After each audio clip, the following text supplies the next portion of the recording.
Hello everybody, this is Becky. Thank you for visiting my channel, Springing Art, and for visiting the rest of the patrons of Nate Bright and his Nate's Art Lab. This month we are looking at texture, and we can do pretty much anything we want as long as it has texture in it. And my inspiration came from a video or a picture that I saw a good while ago. That had just a lot of, started off like this one with a lot of different colors of gold and some silver. So I've taken all of my golds, all of my silvers, both powders and tube paints, and I've started putting them on the palette, on the canvas. Now the canvas that I saw as my inspiration was a large canvas and very, very dramatic, and I come to find out that my little 10 by 10 canvas isn't going to give us the same drama. So that challenge isn't a bad thing. That's why I'm part of this group, to be challenged and to try to think of some other different options when we run into a roadblock. So let's see what happens with this one. Continuing to add colors, and I will list all of these colors in the description box because we've already missed some of them. That was Arteza Golden Hour. This is Master's Touch Thick Body Silver. This is a color I really love, and I can't remember the name of it. It's Lucas Krill, and I think it's something like an iridescent bronze. I think it has another color in the name of it. That will be listed as well. I've got some Arteza Silver and some Arteza Gold.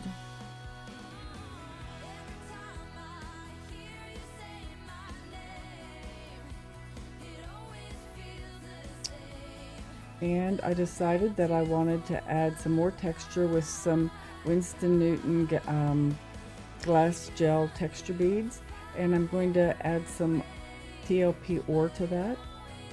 I'm also using some Creative Inspirations gold, and since that's one of my cheaper paints, I end up using a fairly good amount of that.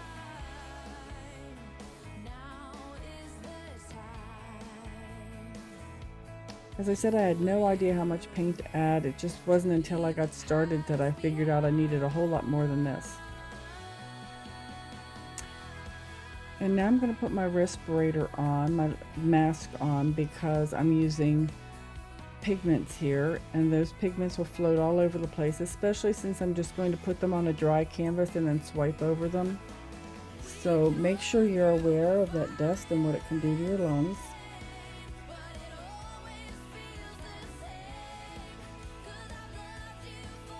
I really wasn't sure what was going to happen when I put the pigment down. I didn't know whether it would clump up, whether it would mix in.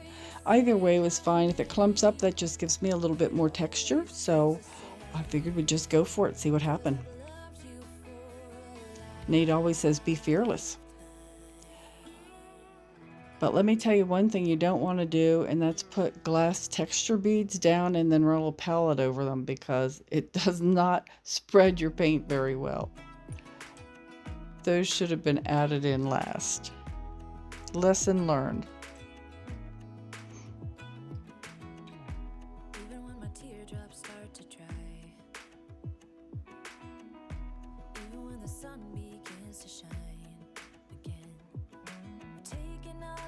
And we're going to speed this up a little bit now.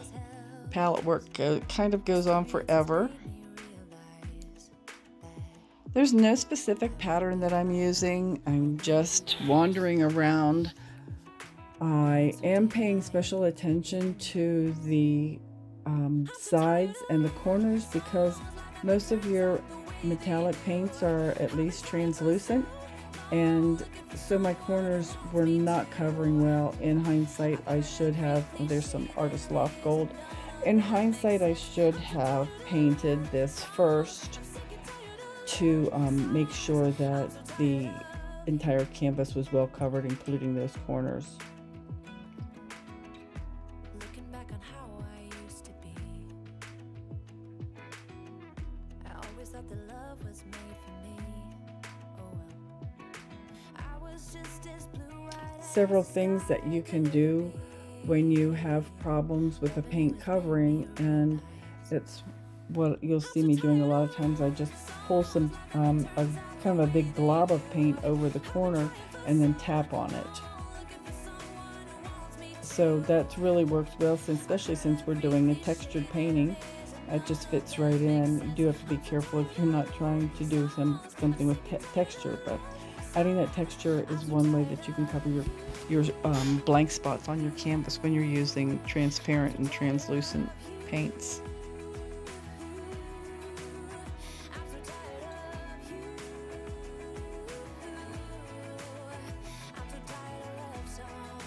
I've added a bit more of that Lucas Krill iridescent silver bronze or whatever it is. I've added more of that than I planned to, so I've got more silver in here. So I will kind of notice as we go on here that I've got one side of the canvas is mostly silver and one side is mostly gold, so I'll start moving paint. There we go. Start moving paint from one side to the next to try and make the colors more random.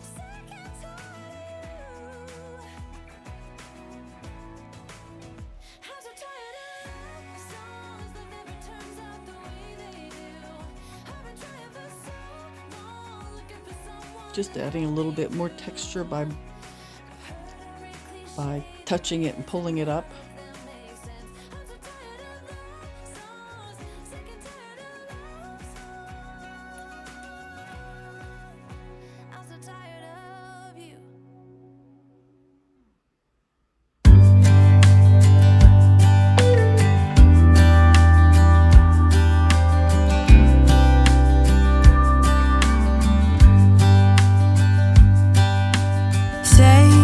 Think about me because I'm starting to doubt we will find our way back to each other when you're on the other side of the world. I'm here and I'm waiting, but I know I can't say that we didn't end it for good reason. Still I'm hoping we'll be meeting soon. Everybody needs some time to figure themselves out, but I want you close, and I still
staring and thinking, playing with the corners again.